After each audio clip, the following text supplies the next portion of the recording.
Yeah, I think you can certainly look at the geopolitical issues. You can look at what might happen with trade agreements, both going east-west, going north-south. But I think the story is still about urbanism. Atlantic Canada is last to the race in urbanism. We have two of our provinces that are still the most rural in the country. And I think there's a lot of capacity left for our rural occupier, be they early age, be they post-graduation, be they empty nesters, to come to the cities. And with the cities comes the development of multi-res, comes the development of mixed use, employment nodes grow. So I think it's still the story of urbanism. And I think you're seeing overheating in the conventional Big Four. So you'll see things in terms like gateway cities, but you look at all of our corresponding peers here in Halifax, Winnipeg, Edmonton, Kitchener-Waterloo, London, Quebec City.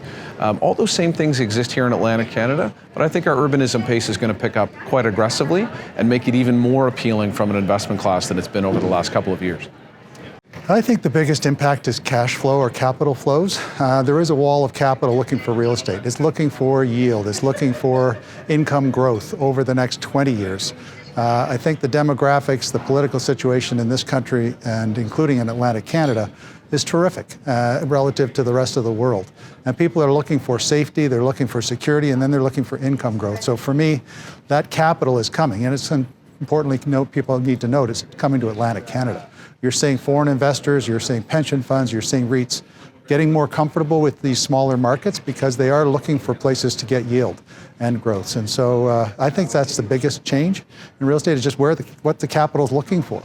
And importantly, that is Atlantic Canada.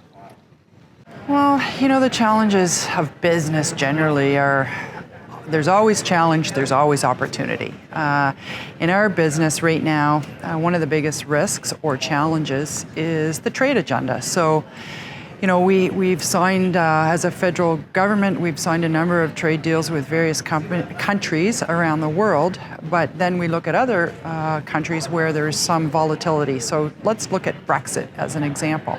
So that throws some of our trade vis-a-vis the EU and Britain and the UK into, you know, question marks.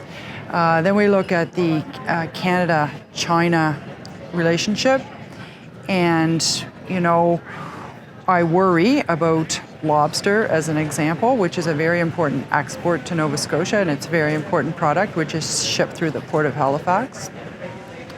I look at other trade relationships, the Canada-United States trade relationship, which still continues to dominate our export from Canada. So, you know, when I look at these things, I just want to do everything that we possibly can as an organization to shore up the relationships and to make sure that the supply chain is as secure as it possibly can be, that it is not at risk to any of these challenges. So that does keep me up a little bit at night. And, you know, beyond that, one of the longer term things, which does worry me a little bit, is just the demographic, not just of Atlantic Canada, but of Canada, particularly when it comes to things like the supply chain. And I'll just give you one small example, which would be truck drivers. So the demographic for truck drivers is not great, in the sense that, you know, we have new laws that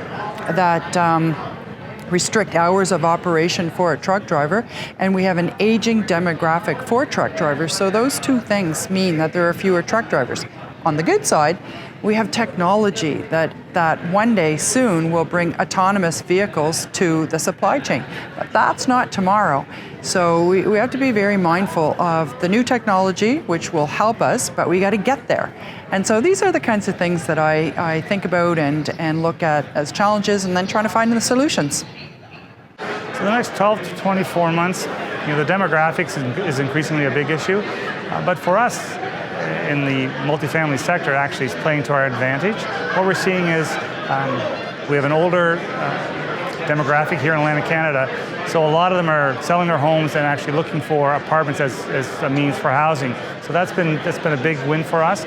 But in addition to that, we're seeing that because of the job growth that we're having locally, we're seeing more people come to the region. So, you know, overall, we think that we're on a good run.